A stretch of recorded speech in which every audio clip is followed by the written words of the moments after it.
Bienvenidas y bienvenidos a Daybreak, el espacio del Colegio de Contadores Públicos del Ecuador, donde las ideas se transforman en estrategia y el conocimiento impulsa liderazgo. Un centavo. Ujú. Literalmente, un solo centavo.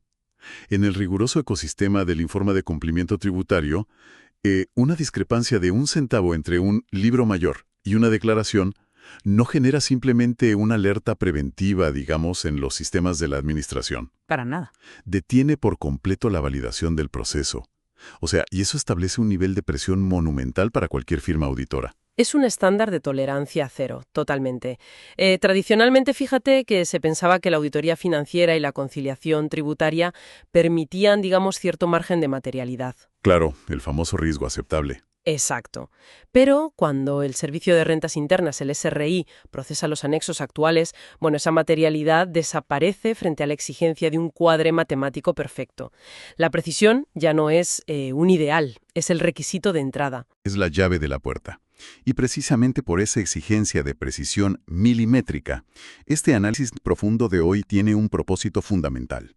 Vamos a desglosar el esqueleto, la musculatura y el sistema nervioso de la guía para la preparación del nuevo anexo ICT 2025. Un documento clave para los colegas auditores. Así es.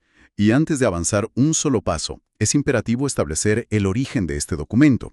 Todo el material, la estructura analítica y los cuadros de conciliación que vamos a diseccionar constituyen un trabajo técnico oficial del Colegio de Contadores Públicos del Ecuador. Un aporte invaluable, de hecho. Porque, a ver, el anexo ICT dejó de ser un simple formulario que se carga en el SRI en línea, solo para evitar una multa de cumplimiento. Totalmente. Hoy es el punto exacto de colisión y posterior conciliación, claro, entre la técnica contable amparada en las normas internacionales de información financiera, las famosas NIF, y la estricta ley de régimen tributario interno y su reglamento. Es el puente entre los dos mundos. Y para visualizar esta colisión en tiempo real, la guía del colegio utiliza un modelo base. O sea, la compañía XZZSA que nos servirá como sujeto pasivo de ejemplo mientras recorremos los 9 anexos. Excelente abordaje. Y para no caer en la simple lectura de un manual, que sería aburridísimo, propongo seguir la vida natural de una transacción. Todo negocio y todo análisis tributario nace de la generación de riqueza, los ingresos. Así es. Por ello, el análisis arranca con el anexo 1, el mapeo, y el anexo 2, de ingresos distintos. El idioma financiero y el idioma fiscal. Ajá. Se exige tomar el formulario 101, identificar, por ejemplo, el casillero 311 de efectivo y equivalentes al efectivo y atarlo ineludiblemente al código de cuenta contable al nivel de mayor detalle posible. Espera, detengámonos ahí un segundo. Dime. Mapear hasta la cuenta auxiliar. Hablamos de llegar a la cuenta, qué sé yo, 1.1.1.01, la de la caja general. Eso implica reportar el saldo inicial, los movimientos del debe, los movimientos del haber y el saldo final de manera totalmente individualizada. Completamente detallado, sí. Si el sujeto pasivo maneja miles de cuentas auxiliares, o sea, este nivel de granularidad, ¿no sobrecarga el propósito de una revisión general para los profesionales contables? Podría parecer excesivo desde el punto de vista operativo. Pero la lógica de la administración tributaria es asegurar la trazabilidad absoluta. O sea, si en el futuro el SRI determina una glosa, necesita saber exactamente qué cuenta específica alimentó qué casillero. Ya veo. No quieren cajas negras. Exacto. De hecho, el anexo 1 incluye una columna de observaciones donde el auditor debe obligatoriamente registrar si existió una determinación tributaria previa sobre esas cuentas. No es solo un mapeo. Es como una declaración de antecedentes penales financieros. Tal cual, una declaración de antecedentes. Entendido. Bueno, se establece la traducción en el anexo 1, y la transacción avanza hacia el anexo 2, que disecciona los ingresos ordinarios. Aquí es donde la guía pide una conciliación que siempre genera, digamos, fricción operativa. El cruce entre el impuesto al valor agregado mensualizado, el formulario 104, frente a los ingresos anuales del impuesto a la renta. Y esa fricción ocurre porque intervienen múltiples fuentes que deben cuadrar a la perfección. Las ventas locales, grabadas, las ventas con tarifa cero, con o sin derecho a crédito tributario, las exportaciones. Todo suma. todo.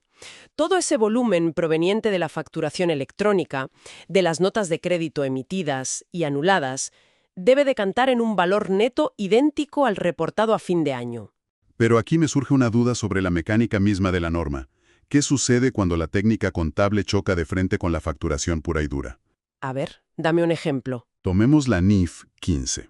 Si la compañía XYZ SA otorga, digamos, descuentos por volumen o estima devoluciones futuras, la NIF obliga a registrar esos ingresos de actividades ordinarias a su valor razonable, reconociendo esa probabilidad, ¿verdad?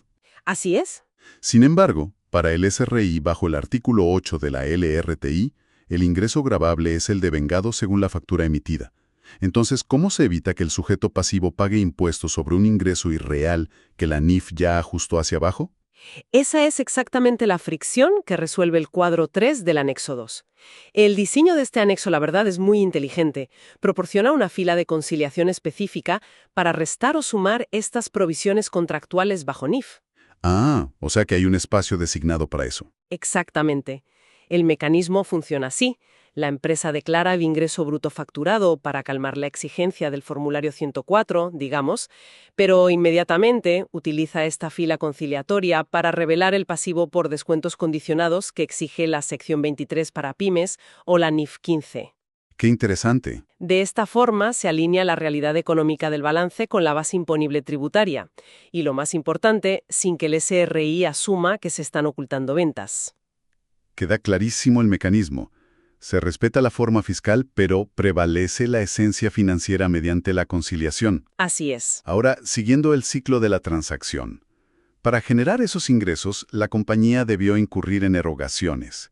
Y eso nos lleva de inmediato a la sección más auditada, la más temida quizás, de cualquier sujeto pasivo. Los gastos.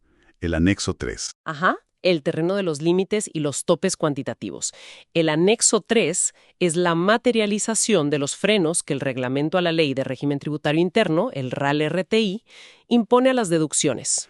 Repasemos cómo operan estos frenos, porque van mucho más allá de simplemente tener un comprobante de venta válido. No. Mucho más allá. La ley estipula topes porcentuales muy rígidos. Gastos de gestión limitados al 2% de los gastos generales.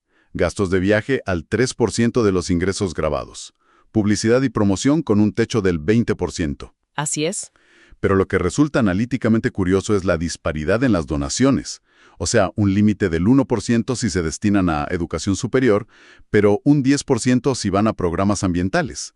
¿Cuál es el motor causal detrás de estas cifras tan dispares? Bueno, el motor es netamente la política fiscal del Estado. Los topes del 2 o 3% para gestión y viajes existen histórica y mecánicamente para evitar abusos. Claro, para que los ejecutivos no usen la empresa para financiar un estilo de vida personal libre de impuestos, ¿no? Exacto. Es un control de abusos. En cambio, los límites diferenciados en donaciones son herramientas de incentivo direccional.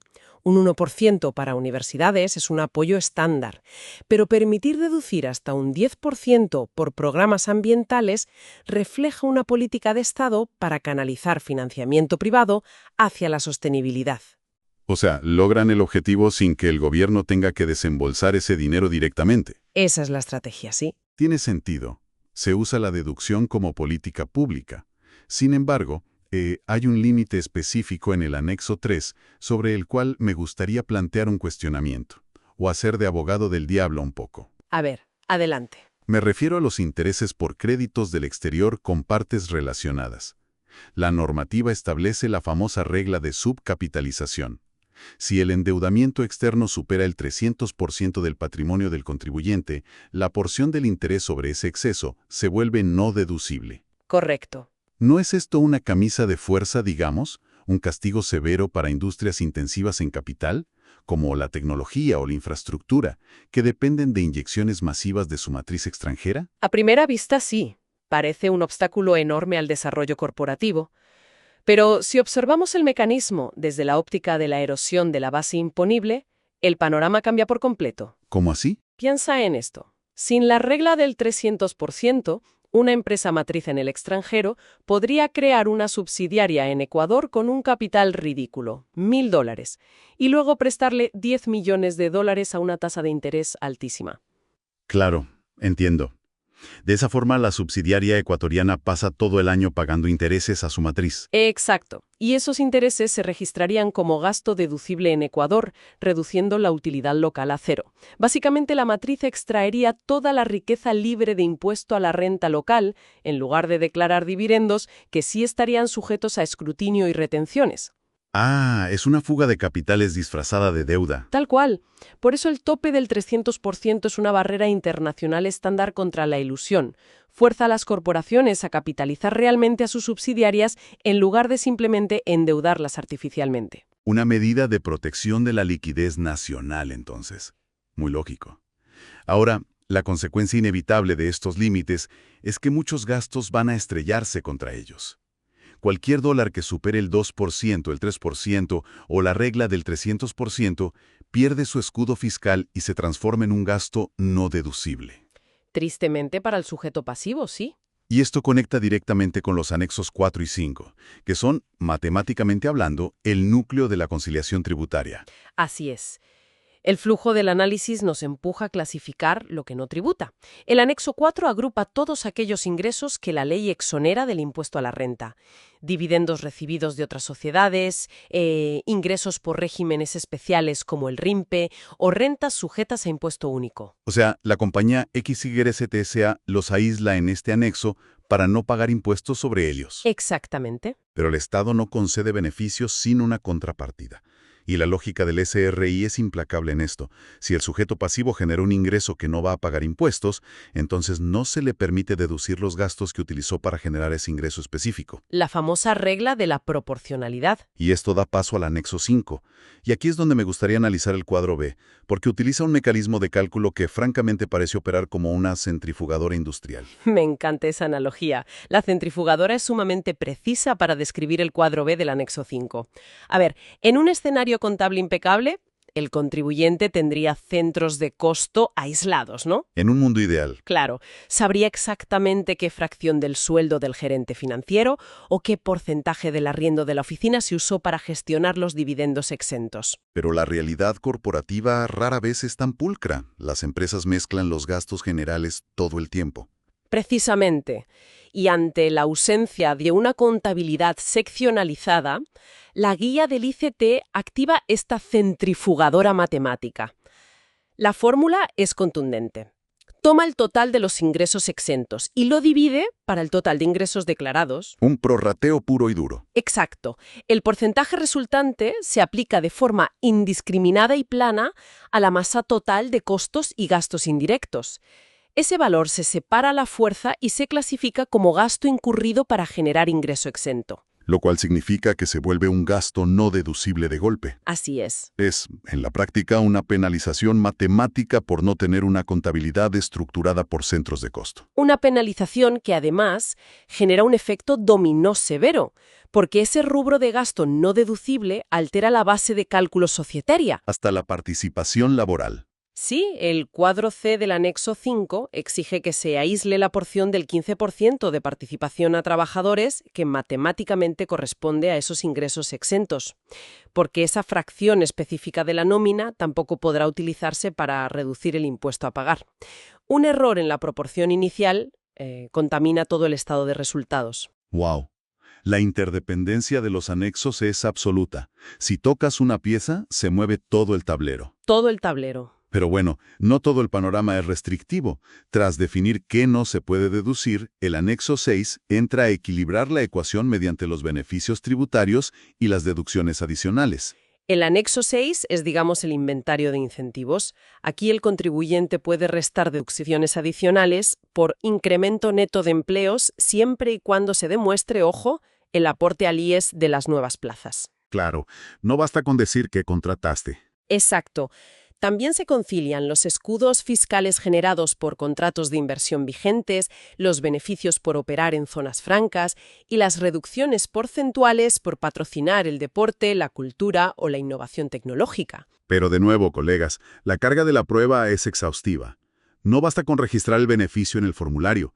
Cada dólar colocado en el anexo 6 debe referenciar la adenda del contrato, la resolución ministerial o la normativa exacta que avala el incentivo. Sin soporte documental, ese beneficio es una contingencia. Exacto.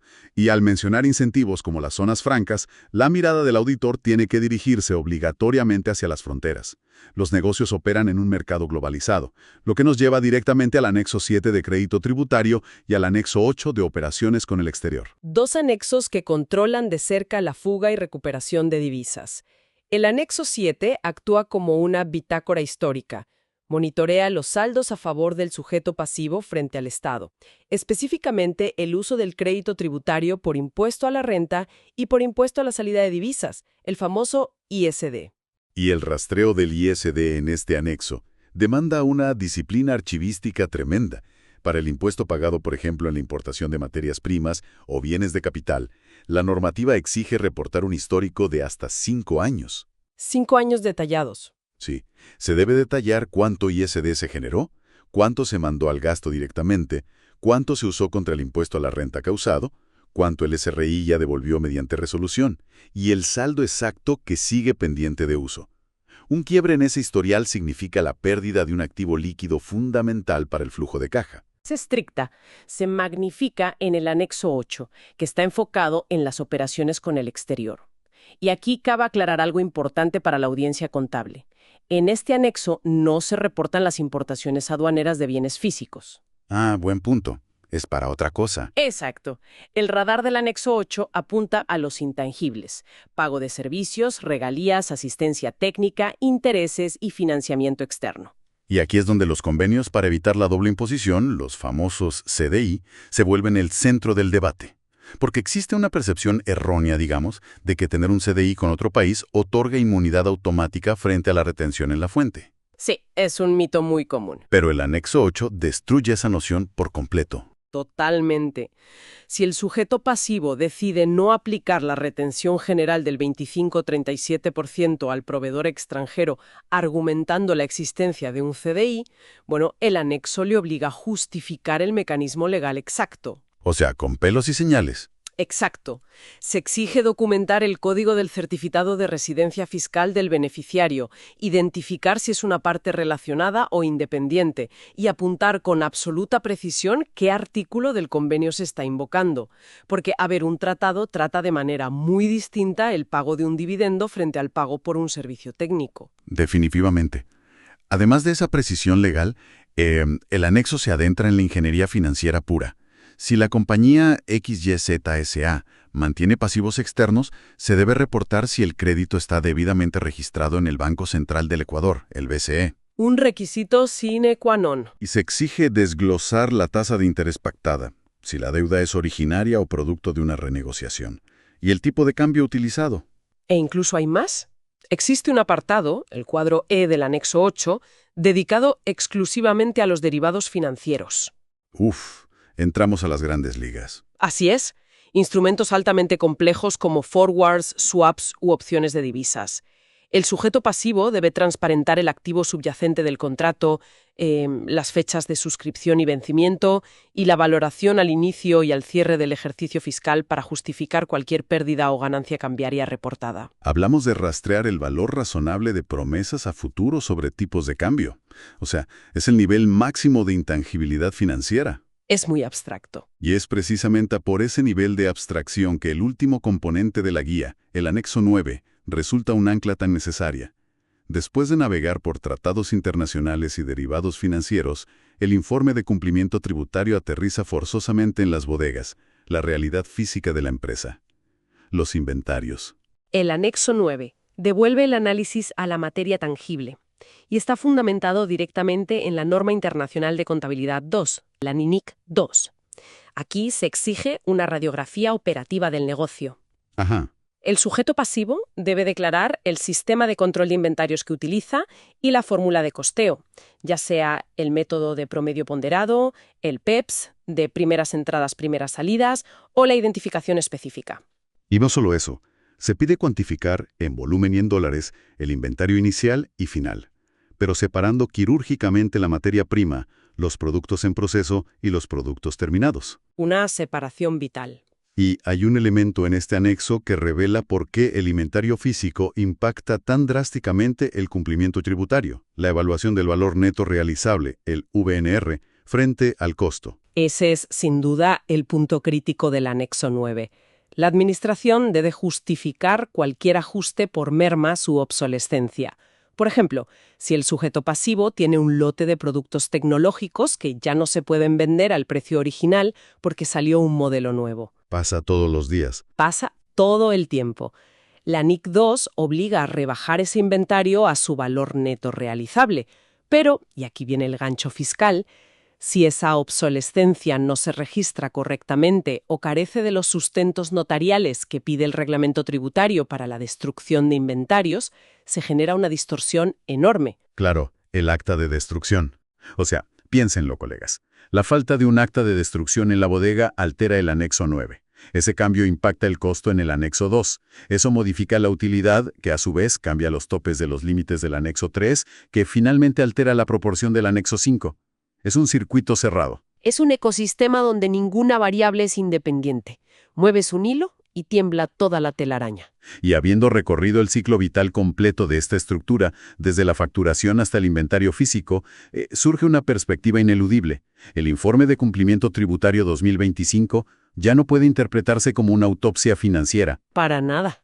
Esa visión quedó en el pasado. Llenar estos 9 anexos de forma retrospectiva, digamos meses después de haber cerrado el año fiscal, es someter al sujeto pasivo a un riesgo contingente francamente inmanejable. El profesional debe evolucionar. La guía demuestra que el ICT es en realidad un modelo predictivo. Esa inmensa matriz de datos debe proyectarse y simularse operativamente durante el año en curso. Tiene que ser proactivo. Así es.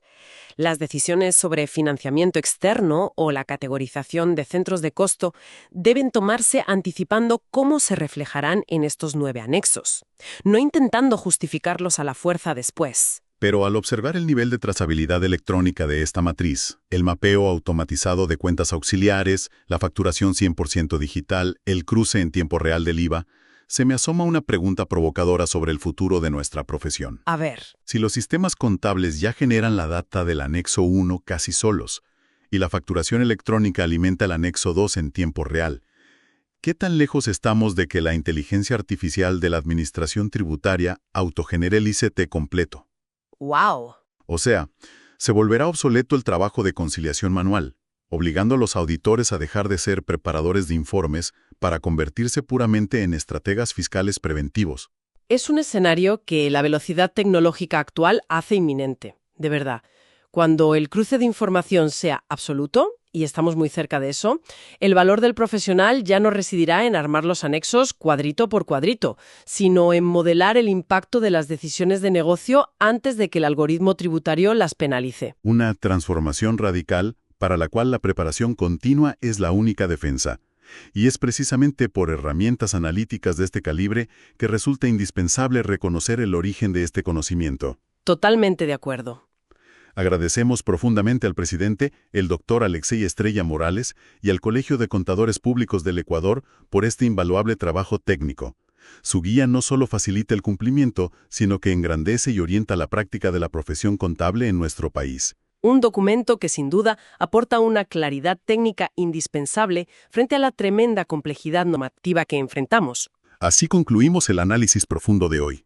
El ICT 2025 exige dejar de ver los números como compartimentos aislados y empezar a entenderlos como un sistema vivo. Hasta el próximo análisis, colegas.